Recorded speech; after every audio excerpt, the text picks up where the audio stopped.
안녕하세요. 사연 읽어주는 남녀입니다. 오늘도 와주셔서 감사드리며 오늘의 사연 시작하겠습니다. 안녕하세요. 저는 인생에 있어 크나큰 실패를 경험한 30대 후반 남자입니다. 여러분은 결혼을 뭐라고 생각하시나요? 저는 사랑하는 아내와 함께 가정을 꾸리고 같은 길을 걸어가는 것이 결혼이라고 믿었습니다. 하지만 예상치 못했던 변수는 제 아내와 저의 목적지가 너무나도 달랐던 거였어요. 지금부터 그 더러운 배신의 일대기를 말씀드리려 합니다. 아내와 저는 제가 33, 아내가 29이 되던 해 처음 만났습니다. 회사에서 매일 책상 앞에 앉아 있으니 온몸이 찌뿌둥해서 헬스장에 갔던 게 화근이었어요. 그날 저는 상담을 하다가 계획에도 없던 필라테스를 50회나 등록하고 말았죠. 필라테스 강사였던 아내가 머리부터 발끝까지 그린 듯한 제 이상형이었거든요. 저는 부단한 노력 끝에 아내와 연애를 시작했고 1년이 채 되지 않아 청혼까지 성공했어요. 아내와의 결혼 생활은 너무나도 행복했습니다. 주말이면 TV에 나오는 육아 예능을 보면서 이런 대화를 나누곤 했죠. 여보, 쟤 진짜 너무 귀엽다. 3살밖에 안 됐는데 어쩜 저렇게 운동신경이 좋을까? 아빠가 운동선수라서 그런가 봐. 유전이라는 게 참 신기해. 그치? 그러게, 너무 귀엽다. 나중에 우리 아들도 당신 닮으면 착하고 똑똑하려나? 그치. 우리 수영이를 닮아야 팔다리가 쭉쭉 길 텐데. 제발, 엄마 닮게 해주세요. 아이가 너무 귀엽다며 감탄을 연발하는 아내의 고운 옆모습이 새삼 예뻐 보였습니다. 그러면서 아내를 닮은 딸아이를 손에 잡고 유치원에 데려다주는 행복한 나날을 상상했죠. 그런데 막상 저희 부부에게는 결혼한 지 4년 차가 다 되도록 아이가 생기지 않았습니다. 처음에는 그냥 때가 안 된 거겠지. 좀 더 여유를 가지면 된다고 생각했어요. 하지만 제 나이가 30 중반을 넘어가면서 저희 부모님께서 슬슬 압박을 주시더라고요. 얘 성현아, 새아가한테 좋은 소식은 없니? 소식은 아직 없어요. 그래도 걱정 마세요. 수영이랑 잘 지내고 있어요. 그래, 니들 둘 다 젊고 건강한데 대체 왜 아이가 안 들어서는지 뭔. 엄마, 어련히 생길 때 되면 생기겠죠. 요새는 결혼하고 5년까지도 신혼이라고 하던데요. 4년이면 아직 한참이잖아요. 이참에 여행도 다니고 결혼 생활이나 좀 더 즐기려고요. 그래도 성현이 네가 조카들을 얼마나 끔찍하게 좋아하니? 네 새끼 낳으면 조카들보다 배로 예뻐. 그러니까 얼른 어떻게든 잘 해봐라, 응? 어머니 말대로 저는 정말 아이를 좋아하는 사람이었습니다. 길을 가다가도 아이를 보면 눈을 못 떼고 자연스럽게 인사를 건네곤 했어요. 특히 핏줄로 이어진 조카들에게는 유난히 정이 많이 가서 예뻐했던 것도 사실입니다. 아내와의 관계는 전혀 문제가 없었지만 아무 소식이 없었고 불안해진 저는 아내에게 난임센터에 가보자고 제안했어요. 그런데 아내의 반응이 참 이상했습니다. 수영아, 우리 결혼한 지 벌써 4년 차잖아. 이번 주말에 우리 병원 한번 가볼까? 집에서 20분 거리에 엄청 유명한 난임센터가 있대. 뭐? 난임병원? 싫어. 나 안 가. 어? 아직 들어보지도 않고 안 간다고? 그러지 말고. 아니, 안 들어봐도 돼. 애 안 생긴다고 무슨 병원까지 가야 돼? 생길 때 되면 어련히 생기겠지. 그냥 자연스럽게 기다리면 되는 거 아니야? 우리 사이에 전혀 문제가 없는데 4년 동안이나 안 생기는 거면 뭔가 이유가 있을 것 같아서 그래. 그렇게 싫어? 정말 싫어. 거기는 사방에 온통 아기 가지고 싶은 사람들이잖아. 우리는 당장 급한 것도 아닌데 지금 꼭 가야 돼? 수영아, 너무 어렵게 생각하지 말고 건강검진 한다고 생각하고 한번 가보자는 거야. 너 매번 생리 날짜마다 배 아파서 엄청 고생하잖아. 어? 아내가 이렇게까지 날카로운 반응을 보일 줄은 몰랐어요.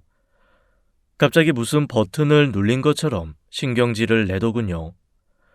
당황스럽고 섭섭했지만 아내를 설득해 결국 함께 난임센터에 가게 됐습니다. 생각해보면 병원에 도착한 순간부터 아내의 태도는 남달랐어요. 마지못해 따라온 듯한 표정에 팔짱을 끼고 주변을 잔뜩 경계하는 시기였죠. 대기석에 앉아 기다리는 환자들을 둘러보던 아내는 한숨을 쉬며 말했습니다. 아, 사람 왜 이렇게 많아. 대기번호가 벌써 200번이래.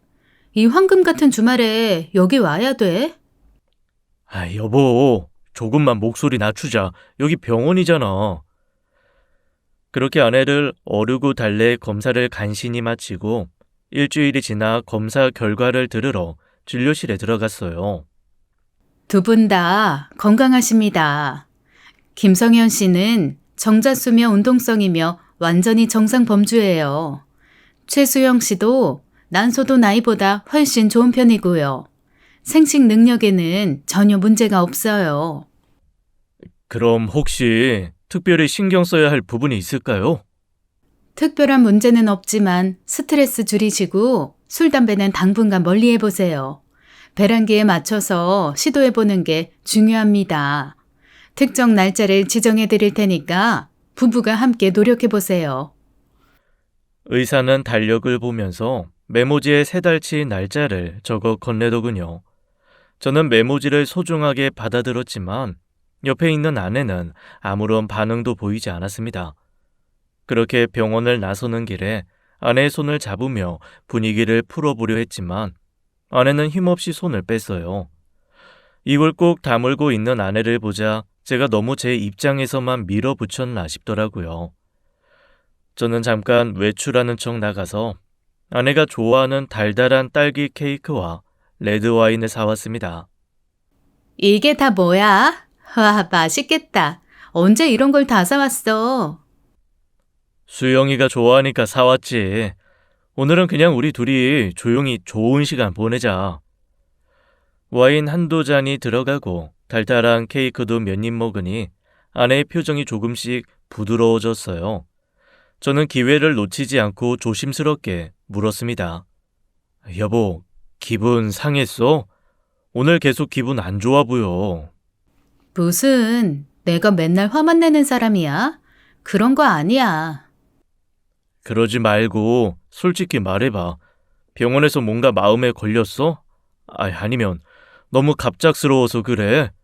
자기도 나 닮은 아들 있으면 좋겠다며. 그냥 우리가 무슨 젖붙이는 돼지도 아니고 이런 식으로 날짜 맞춰야 한다는 게 솔직히 기분이 그렇게 좋진 않아서 그랬어. 미안. 순간 아내의 말에 머리가 띵해졌습니다. 젖붙이는 돼지라뇨. 단어 선택에 충격을 받았지만 아내의 기분을 최대한 이해하려 했어요. 그렇게 생각했으면 미안해. 나도 당신 기분까지는 미처 생각 못했어. 우리 그냥 자연스럽게 둬보자. 부담 없이 흘러가듯이, 응? 아내는 와인잔을 만지작거리더니 마지못해 고개를 끄덕였습니다. 하지만 그 표정에는 여전히 뭔가 불편한 기색이 남아 있었어요. 그때 저는 아내의 날카로운 말투에만 신경 썼지 그것이 앞으로 펼쳐질 일들에 전조라는 것을 전혀 눈치채지 못하고 있었습니다. 저희 부부는 대학교 동창들과 함께하는 부부 모임에 자주 참석했습니다. 처음엔 가볍게 일상을 공유하고 주기적으로 캠핑을 다니는 즐거운 자리였죠. 하지만 30 중반이 되자 대화의 주제가 완전히 달라지더라고요.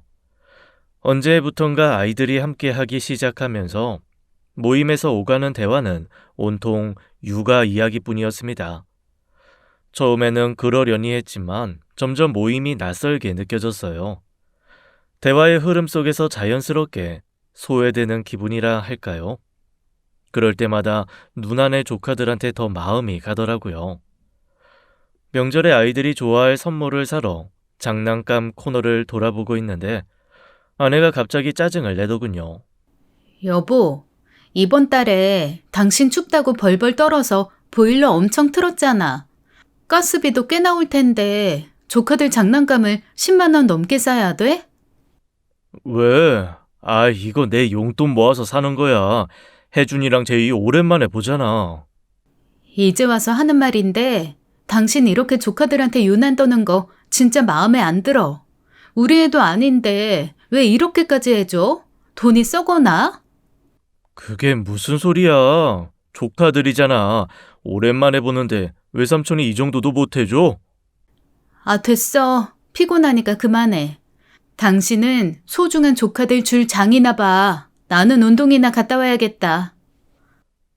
집으로 돌아온 저는 심한 두통의 약을 찾았습니다. 현관에 있는 선반을 뒤지다가 허탕을 치고 아내가 종종 진통제를 꺼내 먹던 화장대 서랍을 열었죠. 그런데 낯선 약 상자가 눈에 띄었습니다.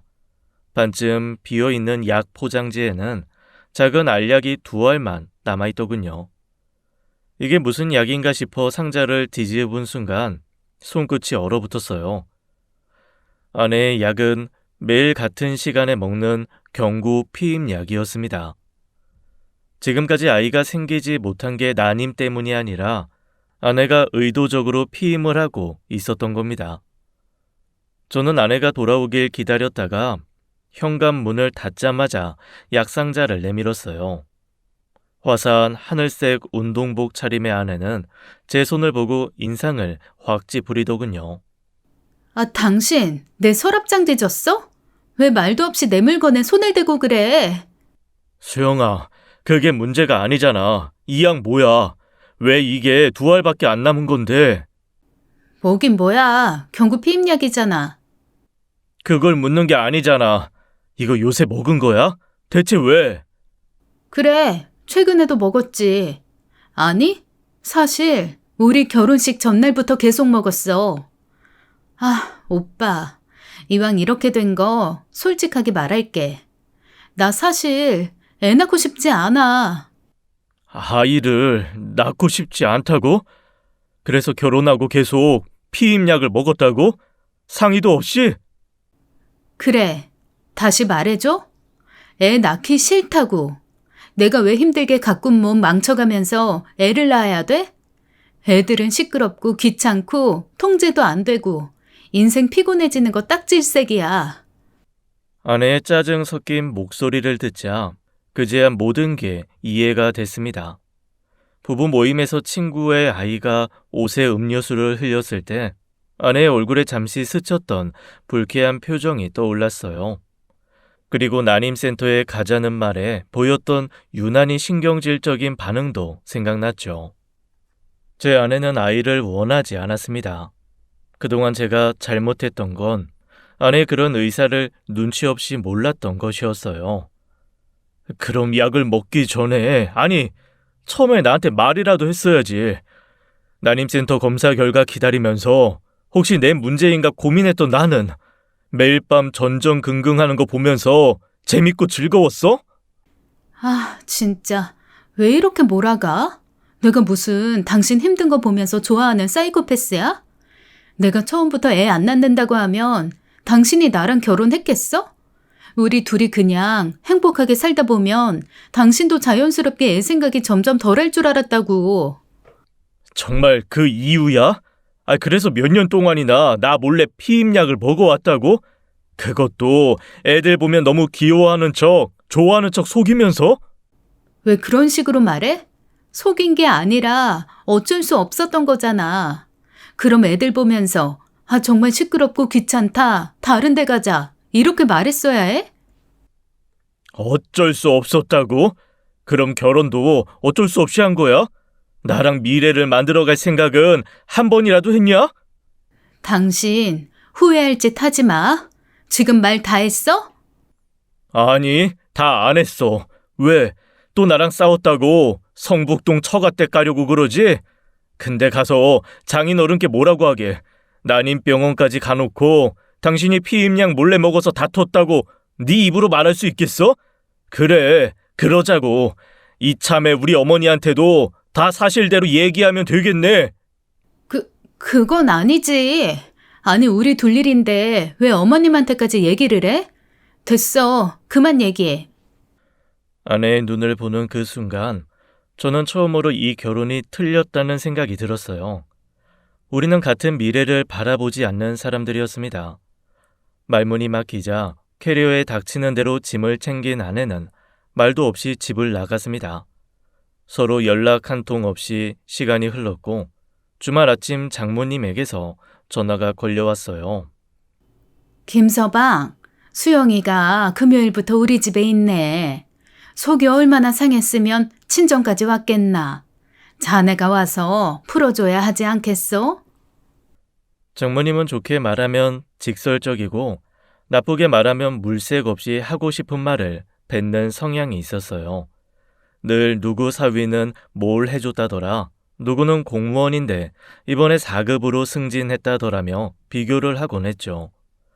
아무리 잘 해드리려 노력해도 평범한 물류회사를 다니는 저는 그저 변변치 못한 사위일 뿐이었습니다. 장인어른은 동네에서 철물점을 오래 운영하셨는데요. 그 시절 어르신들이 의례 그렇듯이 적당히 가부장적인 면모가 있는 분이었어요. 처가에 갈 생각을 하니 한숨이 나왔지만 꾹 참았습니다. 고작 이런 다툼으로 아내와 끝을 보기엔 이미 너무 멀리 왔다고 생각했거든요. 대화를 충분하게 나누지 않았던 제 잘못도 있었고 무엇보다 제 아내니 감당해야 한다고 생각했죠. 네, 장모님 죄송합니다. 제가 참았어야 했는데 조금 다투게 됐네요. 이런 모습 보여드려 면목이 없습니다. 지금 바로 수영이 데리러 가겠습니다. 아, 데리러 오는 건 당연한 거 아닌가? 그건 그렇고 애가 요즘 입맛이 없는지 통밥을 안 먹어. 자네 오는 길에 꽃등심이나 좀 넉넉하게 사오게. 그리고 딸기도 좀 사오면 좋겠는데 수영이가 그쪽 터미널 앞에 식품관 과일 좋아하는 거 알지? 아내의 요구가 아닌 게 분명했지만 저는 백화점에 들러 장을 보고 처가로 향했습니다. 처가에 도착하자마자 아내는 힐끔 제 얼굴을 보더니 아무 말 없이 고개를 돌리더군요. 장모님은 제가 들고 온 종이백을 낚아채며 불만스럽다는 듯 혀를 찼습니다. 이거 원 사람이 넷인데 꽃등심을 고작 이거 사왔어? 이렇게 배포가 작으니까 수영이가 답답해서 뿔이 나지 않나? 바로 드실 줄 알았으면 한 근 더 끊어올 걸 그랬네요. 대신 좋은 걸로다가 잘 골라왔어요. 그래, 김서방 왔나? 얼른 반찬 놓고 고기 구울 준비해야지. 사위는 백년 손님이라는 말이 있던가요? 하지만 늘 그랬던 것처럼 여전히 저는 이 집에서 손님이 아닌 머슴이었습니다. 자리에 앉기도 전에 주방을 오가며 상추도 씻고 부산스럽게 상을 폈어요. 처가에 올 때마다 고기를 굽거나 힘을 쓰는 자빌 담당은 언제나 저였거든요. 제가 주방에 서서 땀을 뻘뻘 흘리며 고기를 굽고 있는 동안 모두가 자연스럽게 젓가락을 들더군요. 이 집에서 저를 유일하게 챙겨주는 아내와도 냉전 중이니 이럴 수밖에요. 그렇게 고기를 다 굽고 나서야 집게를 내려놓고 자리에 앉았습니다. 그때서야 장모님이 본론을 꺼내더라고요. 김서방, 수영이한테 왜 싸웠는지 대강 들었네. 우리 애가 왜 아이를 안 낳겠다고 하는지 아나? 저는 굳이 장모님의 말에 답하지 않았습니다. 그동안의 경험으로 보아 어차피 장모님이 알아서 쏘아 붙이실 게 뻔했으니까요. 아, 왜 입 딱 붙이고 대답이 없어? 이게 다 자네가 월 1,000만 원이라도 꼬박꼬박 집에 갖다 주면 다툴 일이 하등 없는 일이야. 애 하나 키우려면 돈이 얼만데. 애를 낳아서 어떻게 키울 건데? 앞날이 불안하니까 딱 잘라서 안 낳겠다고 한 거지. 장모님, 제가 지금 월 1,000씩은 못 벌지만 수영이가 돈 걱정하게 만든 적 없습니다. 아이가 하나가 아니고 둘이라도 우리 식구 먹고 살 만큼은 번이 걱정하지 마세요. 아유, 말귀를 못 알아들으니 참 답답하네. 미래가 확실히 보장돼야 애를 낳을 거 아닌가. 지금 자네 월급으로는 당장 살 수는 있겠지. 근데 나중에 교육비나 집 문제는 어떡할 건데? 요즘 날고 기는 대기업 퇴직이 고작 40대라던데 회사에서 잘리면 그때도 먹고 살 만큼은 번다고 뻐기고 있을 거야? 그러니까 지금 제 수입이 적어서 아내가 아이를 안 낳겠다고 한 거란 말씀이세요? 그렇다기보단 수영이가 생각이 깊은 애라는 거지. 자네랑 결혼할 때부터 내가 걱정이 많았어. 애가 외모도 빠지는 데가 없고 몸매도 좋고 어디 가도 돋보이는 앤데. 엄마, 그만해. 이제 와서 무슨 말을 하는 거야. 있어 봐라. 이참에 할 말 좀 하게. 내 매번 말하는 것처럼 자네보다야 훨씬 나은 사위 들일 기대가 있던 것도 사실이야. 변호사, 의사, 회계사, 그럴싸한 직업 가진 남자들이 줄을 서서 데려가겠다고 했을 거라고. 막말로 자네가 인물이 연예인처럼 잘난 것도 아니고 그렇다고 잘난 직업이 있는 것도 아니지 않나. 예쁜 마누라 들였으면 금이야 오기야 모시지 못할 망정 이렇게 집으로 오게 만들어? 말도 안 되는 소리에 헛웃음이 나왔습니다. 물론 제가 일명 사자 들어간 전문직만큼 월 1,000만 원 넘게 턱턱 버는 건 아니었어요. 그래도 나름 괜찮은 규모의 회사에 7년 넘게 잘 다니고 있었습니다. 아내는 제 수입으로 괜찮다 싶었는지 결혼하고 나서는 주말에만 강사 일을 쉬엄쉬엄 하고 있었거든요. 장모의 말을 듣고 이제야 확실해졌습니다. 이 집에서 저는 사위가 아니라 돈을 벌어오는 수단이었던 거예요. 왜 대답이 없어? 귀한 딸 데려가서 애 낳을 환경 조성을 안 해주니까 지금 이러는 거 아니야. 내 말이 어디 틀린 구석이 있냐는 말이야. 그럼 장모님, 처형댁은 어쩌죠? 뭐야? 여기서 갑자기 미영이네는 왜 끌어들여? 갑자기는요. 장모님께서 산후조리원비며 어린이집 보내라고 처형댁에는 몇백씩 턱턱 보내주셨잖아요. 저희랑 똑같이 형님 혼자 외버리고요. 그런데 지금 둘째 준비하고 있다면서요. 장모님이 이렇게 생각하시는 줄은 꿈에도 모를 것 아니에요. 제가 형님이랑도 막역한 사이니 장모님 말씀 그대로 전달드리면 될까요? 아이고, 수영이 아버지 이것 봐요. 남의 딸 데리고 가서 홀대한 것도 모자라서 장모한테 눈을 이렇게 부라리는데 당신은 왜 꿀먹은 벙어리처럼 가만히 쳐다보고만 있어요? 어? 됐어, 엄마. 뭐하러 저 인간이랑 입씨름을 해. 지 잘난 맛에 살아서 따박따박 말대꾸만 하잖아. 당신 뭐라고? 나한테 지금 저 인간이라고 한 거야? 아내는 이미 저를 가족이 아니라 남처럼 대하고 있더군요. 하지만 똑같이 감정적으로 대응할 이유가 없었습니다. 저는 판을 확실히 엎을 마지막 카드를 가지고 있었거든요. 네, 알겠습니다. 생각해보니 이게 다 제가 모자라서 생긴 일이었네요. 생각해보니 빠듯한 살림에 제가 너무 준비도 없이 몰아붙였던 것 같기도 하고요. 자중하는 의미로 25일마다 넣어드렸던 용돈도 이번 달까지만 드릴게요. 자네, 그게 무슨 소리야? 용돈이 갑자기 왜 튀어나오냔 말이야. 말씀대로 제가 능력이 부족한 사위라서요. 매달 70만 원씩 드리는 것도 솔직히 부담이었는데 효도한다는 마음으로 모셨거든요. 장모님 말씀 들어보니 그 돈으로 차라리 영어 학원이나 다녀서 승진에 보태는 게 나을 것 같아요. 그래야 연봉이 조금이라도 오르죠. 아니, 김서방. 돈 가지고 나 협박하는 거야? 흔쾌히 준다고 해놓고 이제 와서 줬다 뺏는 게 세상 천지에 무슨 법이야? 이 도망난 옆인 내가 입 안 다물어.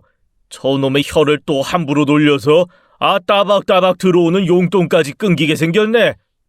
자네 잠깐 찬물이라도 좀 마시고 진정 좀 해보게.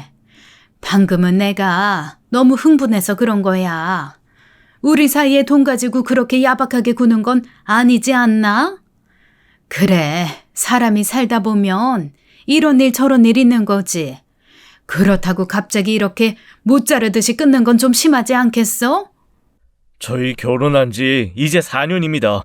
4년을 한결같이 이렇게 대하시는데 저도 많이 참았어요. 용돈 이번 달까지만 보내드리는 거 물을 생각 없습니다.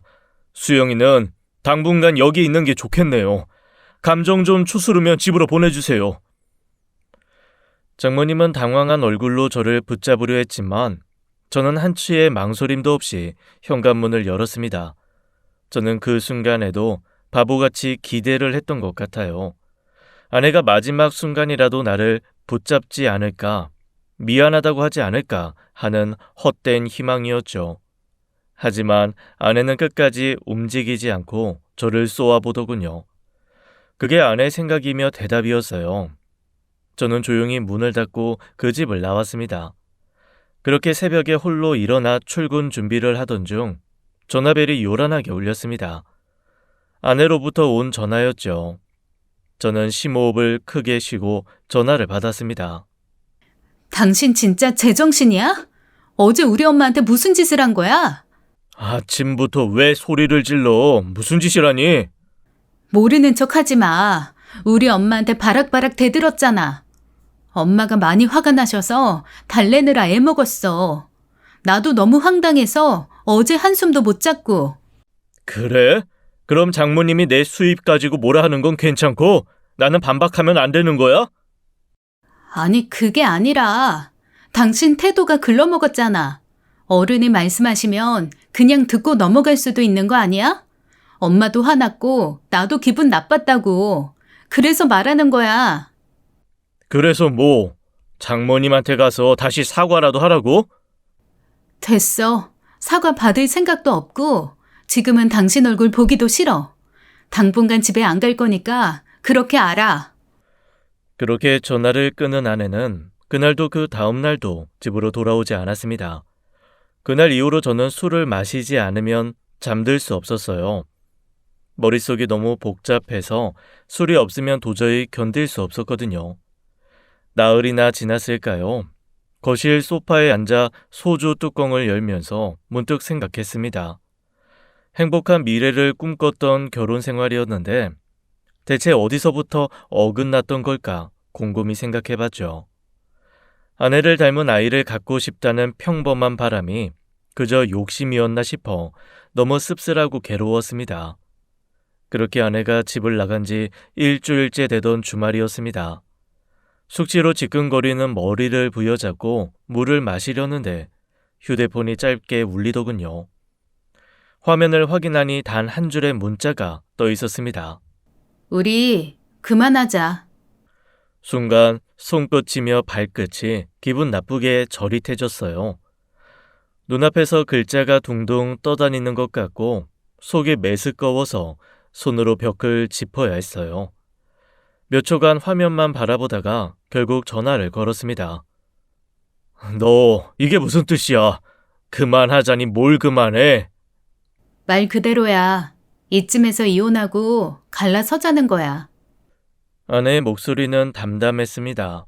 울먹이지도 않았고 화난 기색도 없었어요. 마치 오래전부터 준비한 말을 이제야 꺼내는 사람 같았습니다. 아무리 그래도 이혼이 이렇게 쉬워? 수영아, 우리 지금처럼 떨어져서 시간 가지면서 천천히 노력해보자. 그러다가 둘 다 마음의 준비가 되고 생각 정리가 되면 차분하게 대화해보면 되잖아. 노력? 이게 노력해서 될 일이야? 당신도 알잖아. 당신은 애를 원하고 나는 절대 낳고 싶지 않아. 노력이고 자시고 간에 방향이 완전히 다르잖아. 그럼 끝이 뻔하지 않아? 당신 설마 처음부터 이렇게 생각하고 있었어? 솔직히 말할까? 처음엔 그냥 당신이 나한테 안절부절 못하는 게 좋았어. 근데 매번 나 없이 못 살 것처럼 애정을 표현하는데 점점 답답해지더라. 그놈의 가족, 그놈의 애. 지겨워서 더 이상 못 들어주겠더라고. 왜 말을 안 했어? 처음부터 아이 낳기 싫다고 말했으면 나도 이런저런 시도를 안 했겠지. 왜 이 지경까지 일을 끌고 온 거야? 왜 이렇게 나를 나쁜 놈으로 만들어? 아니, 나도 처음엔 내 생각이 바뀔 수 있을 거라고 생각했어. 그런데 절대 아니더라. 그럼 그냥 네 생각을 솔직히 말하면 되잖아. 내 말은 그동안 나를 그렇게 속여가면서 피임약까지 몰래 먹을 필요가 있었냐는 거야. 그거라도 안 먹으면 애가 안 생기고 백이겠어? 당신 애가 짜고 계속 나 설득하려고 했잖아. 안 그러면 우리 결혼이 무슨 의미냐고. 부부로서 자연스러운 거라고. 적어도 나한테 터놓고 얘기했어야지. 같이 방법을 찾아볼 생각은 안 해봤어? 우리 가족이잖아. 네 눈엔 내가 이렇게까지 형편없는 놈이었어? 당신은 그게 해결할 문제라고 생각하겠지. 근데 나한테는 선택조차 없었어. 그냥 견디는 거였어. 아내의 짧고 단호한 말에 순간 가슴이 턱 막혔어요. 제가 지키려고 했던 가정이 아내에게는 그저 견뎌야 하는 시간이었던 겁니다. 우리는 그렇게 가정 법원에 이혼 신청을 했습니다. 법원은 1개월의 조정 기간을 주었지만 이렇게 된 이상 더 조정할 것도 없었습니다.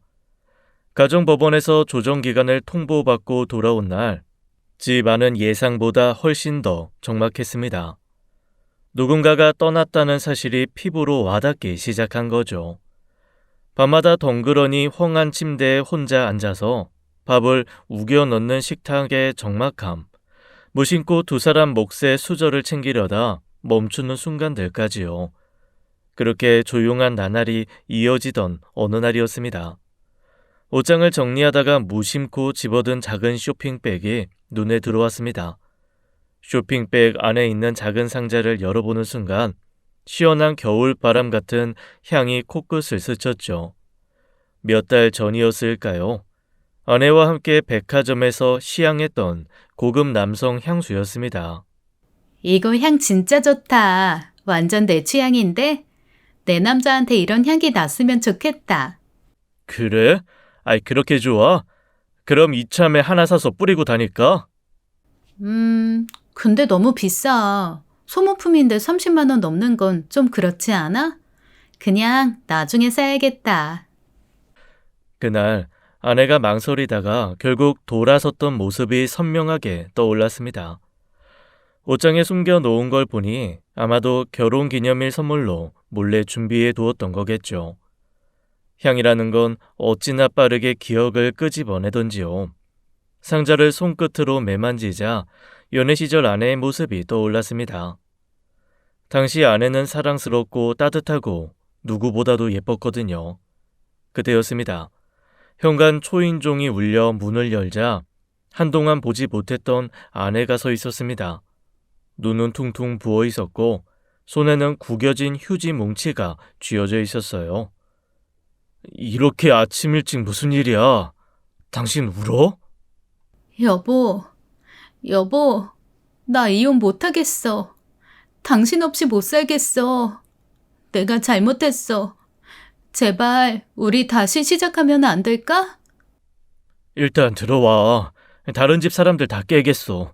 다시는 안 볼 사람처럼 굴더니 갑자기 왜 이래? 그냥 떨어져 있어 보니까 너무 잘 알겠어. 나 당신이랑 같이 있고 싶어. 그리고 우리 준비해서 아이도 갖자, 어? 사람의 결심은 얼마나 흔들리기 쉬운가요? 아내가 흐느끼는 모습을 보자 너무나도 애처로웠습니다.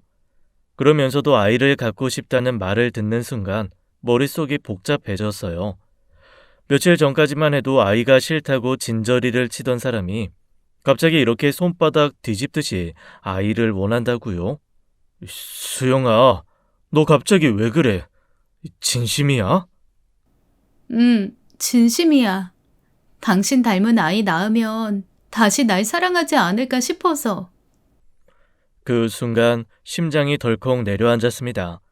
아내는 아이를 원해서가 아니라 나를 붙잡기 위해 아이를 낳겠다고 했던 거였습니다.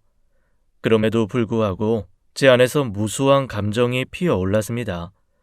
저는 결국 아내를 꼭 끌어안고 받아주고야 말았어요. 그렇게 한 달 만에 본 아내는 어딘가 달라 보였습니다. 평소라면 다이어트 중이라며 샐러드만 고집했을 사람이 웬일인지 해물찜을 먹으러 가자고 했습니다. 웬일이야, 당신? 이렇게 맵고 짠 음식 싫어하잖아. 무슨 바람이 불었어? 아니야, 나 이제 맵고 짠 음식도 잘 먹어. 그리고 생각해보니까 내가 너무 이기적이었던 것 같아. 이젠 정말로 당신이 좋아하는 걸 해보고 싶어. 그 말이 묘하게 마음을 흔들었습니다. 식당에 도착하자 아내는 주차하는 동안 먼저 들어가 주문을 해 놓겠다며 차에서 내렸습니다. 저는 아내의 뒷모습을 보면서 문득 연애 시절을 떠올렸어요. 다른 부부도 다 싸우면서 사는 거니까 우리도 이번 기회에 맞춰가면 되지 않을까. 서로 노력하면 다시 예전처럼 돌아갈 수도 있지 않을까. 그런 기대가 스며들었죠. 그렇게 생각하며 다시 식당 안으로 들어선 순간이었습니다. 식당 사장님이 아내와 익숙하게 수다를 떨고 있더군요. 사장님, 해물찜 중짜 주시고요. 콩나물 많이 넣어주세요. 아, 미더덕이랑 새우 추가되죠? 그럼 우리 가게 단골 손님인데 다 해줘야지. 근데 오늘은 웬일로 혼자 왔어? 맨날 근사한 남자친구랑 같이 오더니. 여보, 아니 나 주차하고 왔는데 지금 이게 무슨 말이야? 어머, 아니다. 내가 실수했나 보네. 손님이 하도 많이 오다 보니까 헷갈린다니까. 조금만 기다려요. 아주 맛있게 해줄 테니. 주인 아주머니는 어색하게 웃으며 주방으로 황급히 몸을 피했어요. 하지만 이미 제 머릿속엔 그 말이 깊숙이 박혀버린 뒤였습니다. 제가 가만히 아내를 바라보자 아내는 웃으며 스마트폰을 꺼내 들더군요. 아, 자기야. 설마 지금 오해하는 거 아니지? 진짜 웃긴다. 우리 헬스장 오후타임 트레이너 있잖아. 재훈쌤이랑 지영쌤이랑 셋이서 워낙 친하니까 아주머니가 남자친구라고 헷갈리신 거겠지. 휴대폰 화면에는 저도 몇 번 마주친 헬스장 트레이너와 필라테스 강사, 그리고 아내가 함께 찍은 사진이 있었어요. 모두 편한 차림으로 음식 앞에 앉아서 V를 그리고 있더군요. 아내가 자랑하던 해물찜은 분명 맛있었지만 이상하게 입으로 들어가는지 코로 들어가는지 정신이 없더라고요. 그날 밤 아내는 아무렇지도 않게 제 옆에서 잠들었습니다. 아내의 규칙적인 숨소리가 들려오는 동안에도 도무지 잠이 오지 않았어요. 그때 문득 옷장 속 향수 상자가 떠올랐습니다. 결혼 기념일이 이틀이나 지났는데도 아내는 아직 그 향수를 제게 주지 않았거든요. 저는 아내가 잠든 걸 확인하고 조심스럽게 침대를 빠져나와 옷장을 열었습니다. 그리고 옷장에 있던 향수 상자는 흔적도 없이 사라져 있었어요. 아내가 산 향수의 주인은 제가 아니었던 겁니다. 다음 날 아침 출근 준비를 하면서도 향수가 머릿속에서 떠나지 않더라고요. 결국 참다 못해 아무렇지 않은 척 말을 꺼냈습니다. 아, 맞다. 옷장에 우리 같이 봤던 향수 있었던 것 같은데 어제 보니까 다시 없어졌던데? 내 거야? 어? 그거? 당신 주려고 샀다가 아무래도 너무 비싼 것 같아서 환불했어. 대신 상품권으로 주려고 했는데 성의 없어서 별로야? 근데 그걸 또 언제 봤대? 아내는 정말로 서랍에서 상품권을 꺼내 내밀더군요. 아내의 아무렇지도 않은 태도에 순간 멋쩍어졌어요. 무슨 이상한 의심을 했던 건지 스스로가 우스워지는 기분이었어요. 아이, 그냥 정리하다가 봤어. 옷장에서 옷 꺼내다가 갑자기 생각나서. 그렇게 그 일은 해프닝으로 넘어가는 것 같았습니다. 제 앞길에 펼쳐진 고통스러운 가시밭길을 그때는 까맣게 모르고 있었죠. 그렇게 아내와 다시 함께 하기로 결정한 뒤 저는 정말 최선을 다해보려 했습니다. 한번 무너졌던 관계를 다시 쌓아 올리는 게 쉬운 일은 아니었지만 노력하면 예전만큼은 아니더라도 다시 평온해질 수 있을 거라 믿었거든요. 아내도 안 하던 안마를 해주는가 하면 제가 좋아하는 음식을 차려놓고 기다리곤 했어요. 그날 밤 저녁을 먹고 TV를 보던 제 옆으로 아내가 다가왔습니다. 조용히 옆에 앉더니 갑자기 제 어깨를 쓸어내리면서 속삭이더군요. 여보, 이제 우리 진짜 다시 시작하는 거지? 순간 이상한 기분이 들었습니다. 아내가 이렇게까지 적극적인 사람이었나? 기억을 더듬어 봤지만 그런 적은 단 한 번도 없었습니다.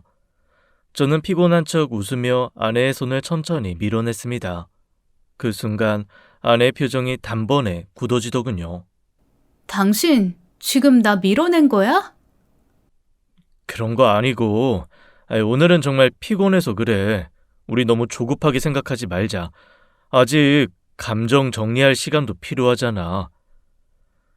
그날 이후 아내는 여러 번 부부 관계를 시도했습니다. 자연스럽게 손을 잡고 스킨십을 하고 밤이면 언제나 먼저 다가와서 은근히 졸라대더군요. 하지만 저는 계속해서 아내의 손길을 피했어요. 사실 몸이 피곤한 건 문제가 아니었습니다. 아내가 다가올 때마다 말로 설명할 수 없는 묘한 거부감이 들었거든요. 그렇게 몇 번을 노골적으로 피하자 아내는 짜증이 난 듯 한숨을 내쉬었습니다. 그러더니 날카로운 목소리로 쏘아붙이더군요. 당신 지금 장난해? 처음부터 아기 갖자고 한 건 당신이었잖아. 이제 나도 마음 정리해서 다시 시작하려고 하는데 왜 갑자기 이러는데? 나 지금 여자로서 너무 자존심 상해. 아니, 그런 게 아니야, 수영아. 그게 아니고. 됐어. 당신 마음 알겠으니까 나 잠깐 나가서 머리 좀 식히고 올게. 화가 난 아내에게 변명이라도 황급히 하려 했지만 도무지 이 찜찜한 마음을 설명할 수가 없었습니다. 이상하게도 마음속에서 아니라는 신호가 계속 울리는 것 같았거든요. 제가 말끝을 흐리자 아내는 기분이 상해서 방문을 세게 닫고 나가버렸어요. 그날 이후 아내의 행동이 점점 변하기 시작했습니다. 말투도 태도도 행동도 무언가에 쫓기는 것처럼 이상하게 급해 보였죠. 같은 꿈을 반복해서 꾸기 시작한 것도 그 즈음이었어요. 꿈의 시작은 항상 같은 장소였는데요. 어두운 카펫이 깔린 긴 복도에 천장에 걸린 커다란 샹들리에까지 익숙한 결혼식장이었습니다. 신랑 신부 행진! 하객 여러분, 두 사람의 새로운 시작을 박수로 맞이해 주시기 바랍니다. 자, 박수! 사회자의 외침이 들리자 신랑과 신부가 손을 맞잡고 천천히 걸어 나왔습니다. 버진 로드를 걷는 두 사람은 지금보다 훨씬 앳된 얼굴을 한 저와 아내였어요. 저는 꿈속에서 마치 남처럼 결혼식을 지켜보면서 멍하니 앉아 있었죠. 그때 누군가 어깨를 툭툭 건드려서 뒤를 돌아보면 전 항상 깜짝 놀라 입을 틀어 막았습니다. 단정한 회색 정장을 입고 두 손을 가지런히 모은 아버지께서 제 옆에 서 계시는 겁니다. 하지만 그건 절대로 있을 수 없는 일이었어요. 아버지는 제가 중학교 3학년이었던 어느 날 갑작스럽게 세상을 떠나셨거든요. 아버지는 천천히 고개를 저으며 나지막히 말했습니다. 성현아, 안 된다. 안 된다. 자상하기만 하셨던 아버지의 무섭도록 단호한 표정에 심장이 떨어지는 것 같았어요. 하지만 아버지의 소매 자락을 붙들고 아무리 애원을 해도 아버지는 아무 대답이 없으셨습니다. 아유, 아버지, 제발 말씀해 주세요. 대체 뭐가 안 된다고 하시는 거예요? 아버지. 그렇게 아버지의 대답을 채 듣지 못하고 꿈에서 번쩍 깨어나는 날이 반복됐습니다. 꿈을 꾼 날에는 도저히 잠이 오지 않아 조용히 소파에 가서 잠을 청했죠. 당시에는 그냥 이혼 문제로 스트레스를 받아 악몽을 꾼 거라고 생각했습니다. 둘의 사이가 더 나아지면 꿈도 안 꾸고 편히 잘 수 있지 않을까 싶기도 했고요. 저는 그렇게 강박적으로 아내와의 데이트에 신경을 쓰기 시작했습니다. 처음 밥을 먹었던 식당이며 기념일에 갔었던 근사한 레스토랑을 하나씩 되짚으며 방문하고 있었죠. 옛날처럼 마주보고 웃으며 아무 걱정 없이 즐거운 시간을 보낼 수 있지 않을까 하는 바람이었어요. 와, 여기는 진짜 그대로다. 100일 때 왔었나? 오랜만이네. 우리 여기 처음 왔을 때 기억나? 스테이크가 진짜 맛있었잖아. 그날 당신이 너무 예뻐서 손까지 덜덜 떨면서 먹었는데 몰랐지? 그렇게 아내가 좋아하던 와인을 주문하고 하나둘 옛날 추억을 꺼내니 기분이 좋아지더군요. 근데 아내는 대답을 하면서도 손에 쥔 휴대폰을 계속 힐끔거리고 있더라고요. 누구길래 계속 핸드폰만 봐. 음식 다 식겠다. 얼른 먹어. 아니, 내가 가르치는 회원님인데 자기가 못 온다고 수업 빼먹어 놓고 자꾸 환불해달라잖아. 나 잠깐만 전화 좀 받고 올게. 아주 단판을 지어야겠어. 그리고는 식당 밖으로 뛰듯이 달려나가 전화를 받더군요. 한 손으로 이마를 짚고 작게 한숨을 내쉬는 아내의 모습이 눈에 들어왔습니다. 대체 무슨 전화길래 저러나 하는 의심이 고개를 들었지만 안 하려고 노력했어요. 아내가 정말 변하려고 노력하는 거라고 너무 예민하게 굴지 말자고 생각했죠. 하지만 그날 이후로 아내의 휴대폰은 이상할 정도로 자주 울렸습니다. 같이 영화를 볼 때, 밥을 먹을 때, 심지어 잠들기 직전에도 문자에 전화에 메신저까지 사람 미치게 울리더군요. 보통이라면 밝게 전화를 받던 아내가 그 즈음에는 휴대폰을 내려다 보다가 조용히 화면을 닫아버리곤 했습니다. 왜 안 받아? 계속 울리는 것 같은데 급한 전화 아니야? 응, 그때 그 진상회원. 환불은 안 된다니까 대신 자기 개인 운동 피드백이라도 해달라네. 이렇게 나오는데 안 해줄 수도 없고 진짜 스트레스다. 그렇게 말하면서도 아내는 계속해서 휴대폰을 손에서 놓지 않았어요. 그리고 그날 밤 아내와 저는 언제나처럼 나란히 침대에 누웠습니다. 저는 아내에게서 몸을 돌려 등을 보인 채 숨을 고르며 조용히 자는 척을 했죠. 그렇게 1시간쯤 지났을까요?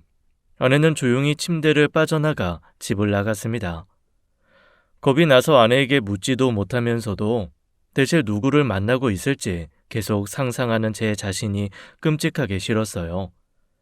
새벽이 되어서야 아내가 돌아왔습니다. 아내가 안방 문을 다시 여는 순간 방 안으로 스며든 겨울밤의 냄새가 너무나도 낯설더군요. 눈을 질끈 감고 있었지만 착잡한 생각에 도저히 잠이 오지 않았어요. 그날 밤 저는 단 한순간도 잠들지 못하고 눈을 감은 채로 밤을 지새웠습니다. 그렇게 다음날 아침이 밝았습니다. 당신 요즘 무슨 일 있지? 자꾸 휴대폰 보면서 한숨만 쉬잖아. 나한테도 말해주면 안 될까? 우리 부부잖아. 아니, 옆 건물에 필라테스 샵이 들어오는데 오픈 기념으로 할인을 엄청 해준대. 기구며 시설이며 다 비싼 걸로만 들였다는데 거기로 회원들 다 뺏길까봐 걱정되나 봐. 관장님이 강사들한테 커리큘럼 다시 짜라고 엄청 난리네. 그래? 아이, 그래도 주말이며 밤까지 전화하는 건 좀 아니지 않아? 여보, 너무 힘들면 센터를 옮겨보는 건 어때? 아니면 잠깐 쉬어도 돼. 아니야, 일개 직원인데 하라면 그냥 해야지 어쩌겠어. 그건 그렇고 오늘 밤에 수업 끝나면 데리러 올 거지? 우리 오랜만에 상수의 피자집 가자. 당신 거기 진짜 좋아하잖아. 그래, 끝나면 전화해. 데리러 갈게. 그날 밤 저는 아내를 데리러 가면서 역 건물을 유심히 봤어요. 정말 필라테스 샵이 새로 생겼는지 확인하고 싶었거든요.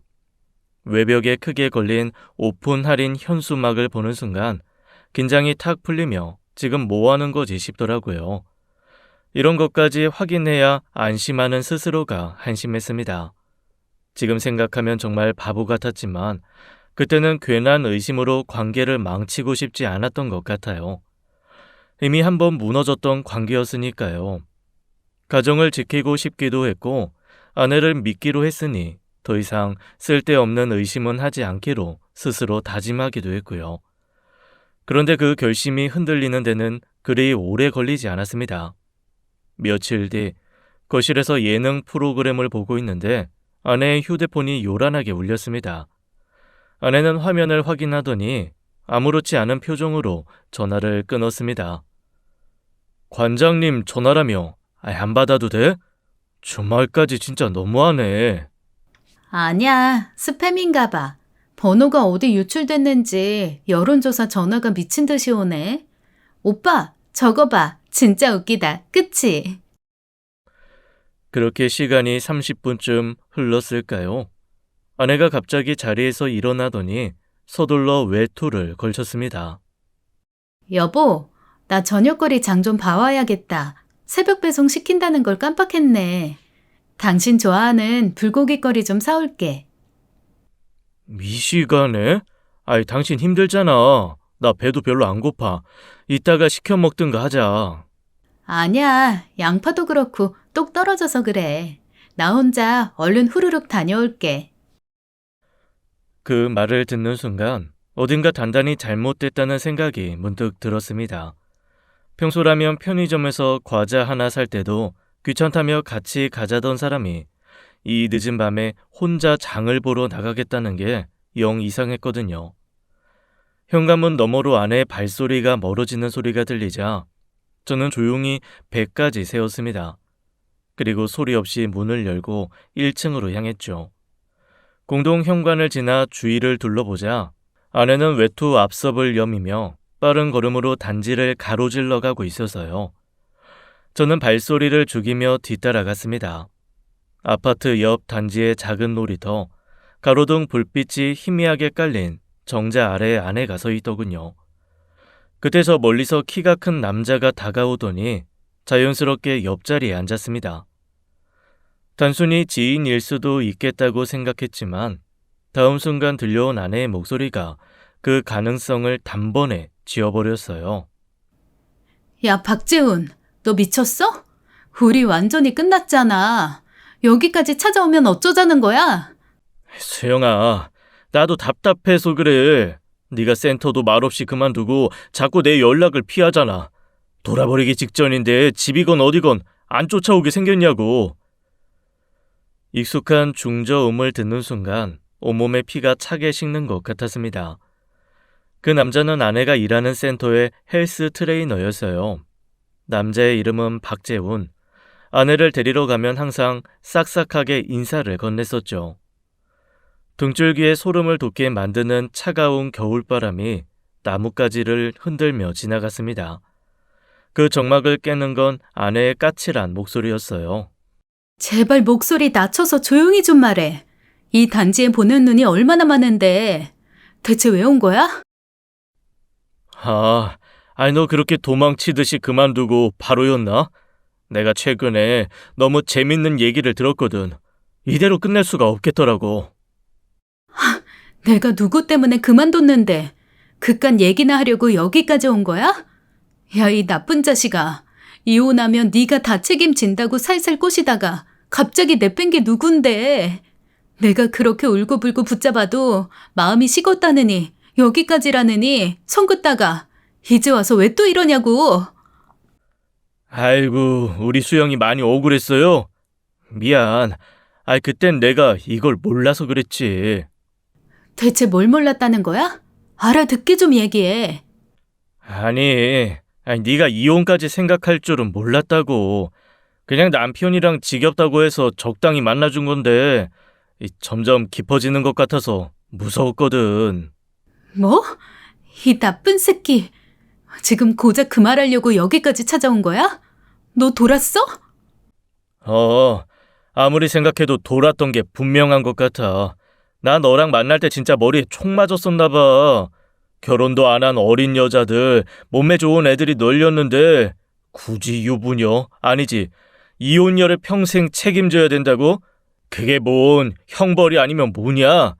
나처럼 그냥 가볍게 즐기는 줄 알았는데 덜컥 이혼하겠다고 하니까 황당하더라고. 멀리서도 아내의 얼굴이 굳는 것이 느껴졌습니다.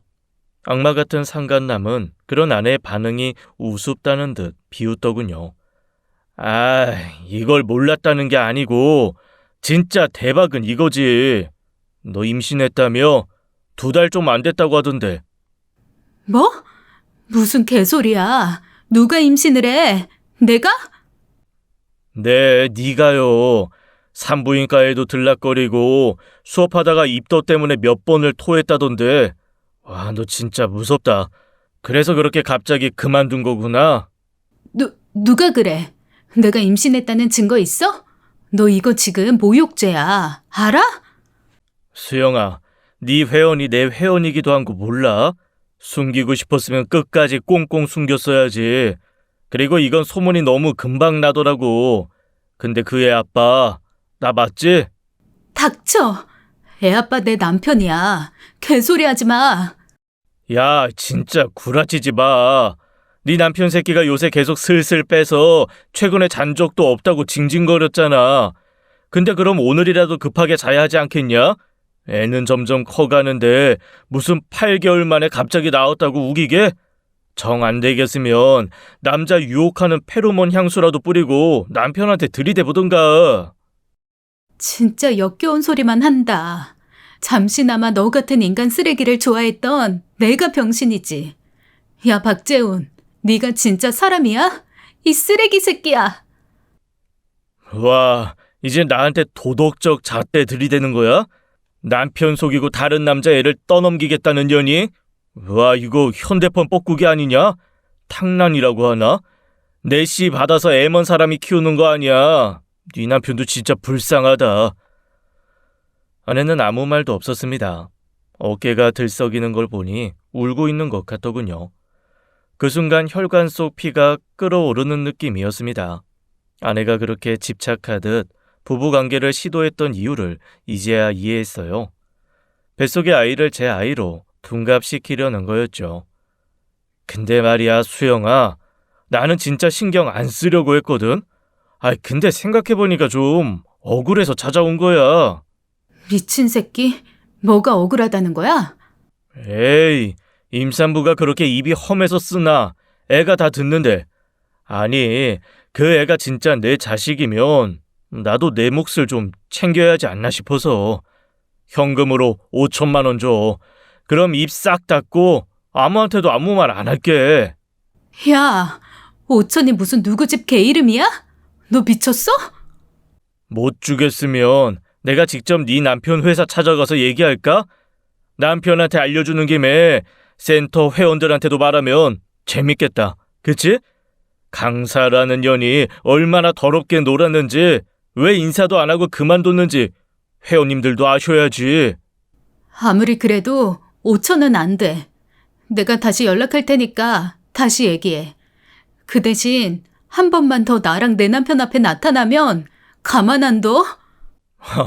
간만에 웃기네. 누가 누굴 가만 안 둔대. 수영아, 정신 차려. 이제 와서 무슨 가족놀이야, 역겹게. 지금 누가 갑이고 누가 을인지 모르겠어? 임신하면 좀 멍청해지나? 그 순간 저는 더 이상 참지 못하고 상간녀 놈들 앞으로 걸어나갔습니다. 아내와 상간남은 무슨 귀신이라도 본 것처럼 그 자리에서 얼어붙더군요. 그 눈빛을 보니 저도 모르게 헛웃음이 새어나왔습니다. 뭘 그렇게 놀라? 일 벌일 땐 당당하더니 수습하려니까 겁부터 나나 보지? 여보, 당신이 어떻게... 그러나 변명을 들을 필요도 들을 여유도 없었습니다. 남자에게서 풍겨나오는 익숙한 향기에 제 몸이 먼저 반응했거든요. 아내가 좋아하던 향수 냄새, 비싸서 망설이던 그 시원한 향이 그 남자에게서 나고 있었어요. 저는 거침없이 상간남의 멱살을 틀어쥐고 있는 힘껏 주먹을 날렸습니다. 기습적인 주먹질에 상간남은 형편없이 휘청거렸어요. 이야, 형님, 성격 좋고 비리비리한 줄 알았는데 생각보다 잘 치네요. 상간남의 말이 끝나기도 전에 저는 다시 주먹을 날렸습니다. 이번엔 그대로 바닥에 나뒹굴더군요. 더러운 놈들아, 어떻게 붙어 먹으면서 애까지 가져? 최수영, 그렇게 네 몸이며 커리어 지키겠다고 피임약까지 꼬박꼬박 먹더니 나한테 이런 꼴 보여주려고 그랬나 보네. 기가 찬다.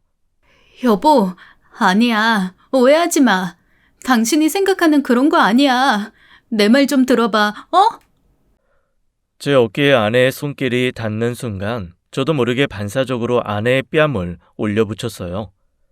아내는 얼굴을 감싸쥐고 눈을 크게 뜬 채 저를 바라봤습니다.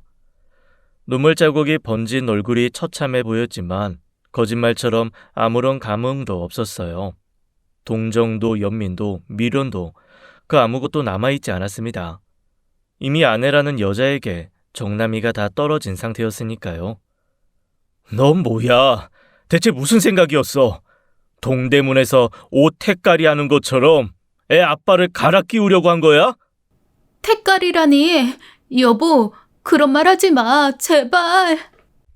재수영, 내가 지금까지 너한테 큰 소리 한 번이라도 낸 적 있어? 갖고 싶은 거, 하고 싶은 거 하나라도 더 해주려고 아둥바둥 살았어. 남편으로서 그게 맞다고 생각했으니까. 근데 넌 네 눈짓 하나, 손짓 하나에 안절부절 못하니까 내가 만만했지? 애만 보면 실실대고 좋아하니까 마음 다시 돌리려면 애라도 가져야겠구나 싶었어? 아니야. 그런 거 아니야. 내 말 좀 들어봐. 오늘 내가 안 나와봤으면 너는 어떻게든 나랑 잤을 거고 나는 내 애라고 믿으면서 울고 웃으면서 소중하게 길러서 대학 등록금에 결혼 자금까지 대줬겠지. 어디서 그런 역겨운 발상이 나왔어? 여보, 제발. 내가 진짜 미쳤었나 봐. 쟤랑은 그냥 잠깐 만난 거야. 임신까지 할 줄은 진짜 몰랐다고. 여보, 한 번만 기회를 줘. 당신 아기 좋아하잖아. 그냥 이대로 낳아서 잘 키우면 안 될까? 내가 평생 잘할게, 어? 아내는 눈물을 흘리면서도 필사적으로 제 손을 붙잡았습니다. 손끝에 닿은 아내의 온기가 이제는 더럽게만 느껴져서 거칠게 손을 뿌리쳤어요. 야, 넌 뭐 드라마 찍냐? 말도 안 되는 소리를 하고 있어. 네가 무슨 짓을 했는지는 네 부모 앞에서 낱낱이 밝힐 거야. 그리고 니들 더러운 대화는 처음부터 끝까지 녹음했으니 질질 짤 시간에 소송 준비나 해. 그게 너랑 살았던 마지막 정이고 내가 할 수 있는 마지막 도리야. 아내는 바닥에 털썩 주저앉아 흐느꼈습니다. 저는 단 한 채의 미련도 남기지 않은 채 곧장 처가로 향했습니다. 이제 모든 걸 끝내야 할 순간이었으니까요. 현관문을 두드리자 아무것도 모르는 장모가 불쾌한 표정으로 나오더군요. 자네가 여긴 어쩐 일인가? 연락도 없이 불쑥 찾아오고. 장모의 말을 무시하고 인사도 없이 거실로 들어섰습니다. 거실 소파에 앉아 신문을 읽던 장인은 분위기가 뭔가 심상치 않았는지 저를 곁눈질로 쳐다보더군요. 저는 그대로 휴대폰을 꺼내 거실에 있던 블루투스 스피커에 연결했어요. 볼륨을 최대로 높이자 스피커에서 아내와 상간남의 목소리가 울려 퍼졌습니다. 야, 박재훈, 너 미쳤어? 우리 완전히 끝났잖아. 여기까지 찾아오면 어쩌자는 거야? 너 임신했다며? 2달 좀 안 됐다고 하던데 내시 받아서 애 먼 사람이 키우는 거 아니야? 네 남편도 진짜 불쌍하다. 녹음 파일은 정말 깨끗한 음질로 녹음되어 있더군요.